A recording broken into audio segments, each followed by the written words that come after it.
Hello friends, welcome back to my YouTube channel. So in this session, we are going to discuss regarding phase modulation. So in the previous sessions, we have discussed regarding frequency modulation. So this is the phase modulation. So how it is done. So at the end of this session, you will be able to learn what is phase modulation and how the phase modulation is done and how the waveforms looks like, and you will be able to analyze it as well. And then we'll be trying to understand what are the applications of phase modulation technique. Okay, so this is all about, the phase modulation, which you are able to understand in this session. Okay, so please watch the video until end so that you will not miss out any of the important topics in between. So let us quickly start with the session. So what is this phase modulation? What is this modulation basically? So as I already know, what modulation is nothing but the variation of parameters of a carrier wave. Parameter can be anything, amplitude, frequency, or phase, in accordance with the message signal. If you do it, then that is a modulation. So this is what is this phase modulation? As I told you, it's a variation of carrier wave phase in accordance with the message signal. A message signal is also called as baseband signal, or that is the baseband signal, message signal, or also called as modulating signal. So the phase of a carrier wave is varied in accordance with the message signal. So okay, so this is all about the definition of phase modulation. So I hope it is very clear now. So how the phase modulation will be done? So suppose consider this particular diagram. So this is the the high frequency carrier, which you can see it. I'm highlighting here.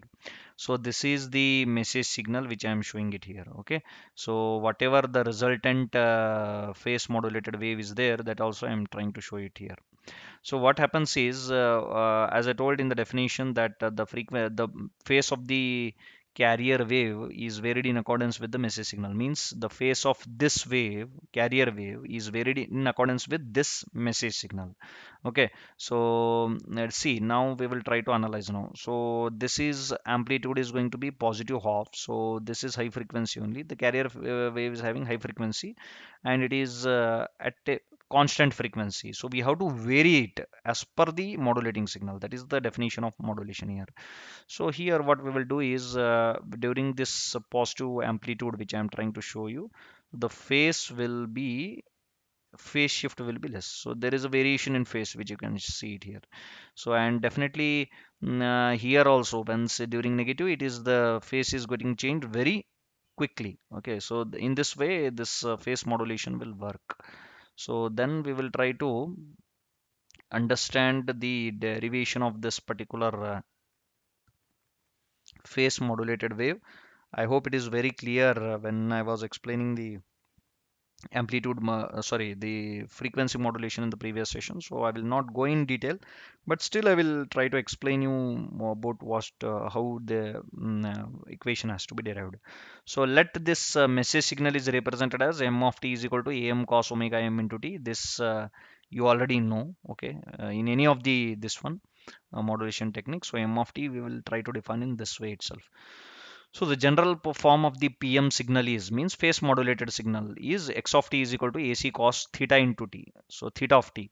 So theta means it is nothing but the phase. So phase can be anything. Phase shift can be 180 degrees, 360 degrees. Okay, so in this way, 90-degree phase shift, 270-degree phase shift. So this is all about there. So x of t is nothing but the phase modulated wave. Don't confuse. This is message signal which is not yet modulated, so which is represented by m of t, and this is a phase modulated wave which is x of t is equal to AC cos of theta into theta of t. So where theta of t we have to substitute it omega ct plus kp into m of t. So this is already I explained in the frequency modulation technique. So please refer to this that particular session so that you will not miss out. So once you understand frequency modulation technique, the phase modulation technique becomes somewhat easier, I can say. So theta of t is equal to omega ct. Omega ct is nothing but still I'll try to explain. Theta of t is equal to omega ct plus kp into m of t. So omega ct is nothing but the carrier frequency, and kp is constant actually. Okay, m of t is nothing but the message signal. So this is the basic formula which you have to remember. Then you have to substitute, just a matter of substitution, as in FM signal. So x of t, or this is the ultimate last signal derivation which we are expecting, correct? So x of t, you have to substitute the theta of t here. So then apply cos of a plus b formula. Okay, in basic mathematics you will be able to understand cos of a plus b formula. If you apply, then finally you will arrive at this particular equation. After solving thoroughly, we will arrive at this equation. So through this equation we will try to calculate beta, which is the modulation index, kp into am. Kp into am we have to calculate. That is nothing but the modulation index, phase modulation index. Then the instantaneous frequency is given by omega is equal to d theta by dt. Means the variation, instantaneous frequency is nothing but the immediate frequency, which is variation of phase, that is theta, with respect to time. So omega is equal to d by dt. So frequency theta, whatever value I have already told you, so this theta of t is nothing but omega ct plus kp into m of t. Just substitute that particular equation here in place of theta. So you have to just substitute and solve, and then finally you will arrive at this particular equations which I am trying to show you. This is omega, just substitution of this theta which I shown you.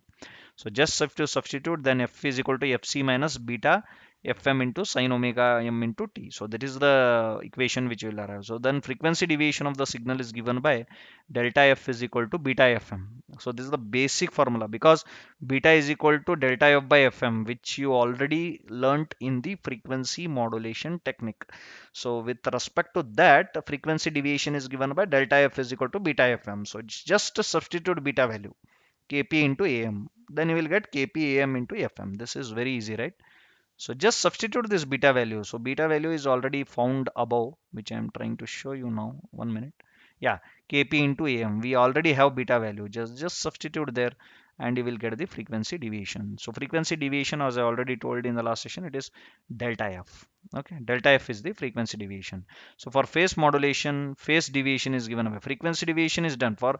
See, in angle modulation, we will try to understand the derivation of two values. One is frequency deviation and the other is phase deviation. We already done the same thing in frequency modulation. So similarly in phase deviation is given by kp into m of t, which is max. Always we have to consider max, I told you. So why reason also I have told you, it's because of we have to consider the entire deviation. So it's better to consider the maximum value, because of which we are considering. So frequency deviation is equal to kpam into fm. So kpam into fm, which we already found, just representing it here one more time. So phase deviation is nothing but kp into m of t max. So that is all about the frequency deviation and phase deviation. One thing you remember, I will just summarize. Angle modulation has two types: frequency modulation and phase modulation. In both these types of modulation, we have to consider what is frequency deviation and what is phase deviation. That's it. So now we'll quickly understand what are the applications of this phase modulation technique. So it is used in various digital transmission schemes. So many of the digital communication will use this phase modulation at a lot. Okay, everywhere we are going to use it, and preferably so we will use it in wi-fi. Okay, so satellite television and most of the tv applications are we will be using this phase modulation technique. So tv also we use the phase modulation technique. So please have there are actually lots of applications, so I have just included some few for your mere understanding purpose.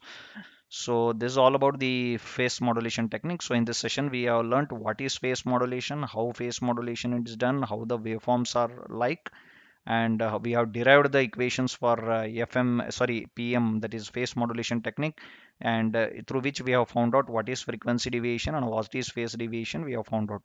And finally, what are the applications of phase modulation is also covered in this particular session. So if you want me to cover any of the topic related to electronics or physics, please comment in the YouTube comment section as usual. And please subscribe to my YouTube channel, and press the bell icon to get the latest notifications. Okay, so and one more thing is, thank you for all your support, and because of which these sessions I'm continuously conducting upon request from any of the viewer. Okay, whoever is watching, so if they have any doubt they will comment, and so at that point I will cover one of the topics as such. So please, even if you have any doubt or anything related to, if you want to know something or other than this syllabus like electronics, other than electronics, like some recent trends or topics or complex topics or seminar topics or any of the things, so please comment in the YouTube comment section, so I will definitely try to cover the session on that, and please provide feedback as well. Please like, share, subscribe. Okay, so please do that, and have a nice day. Thank you.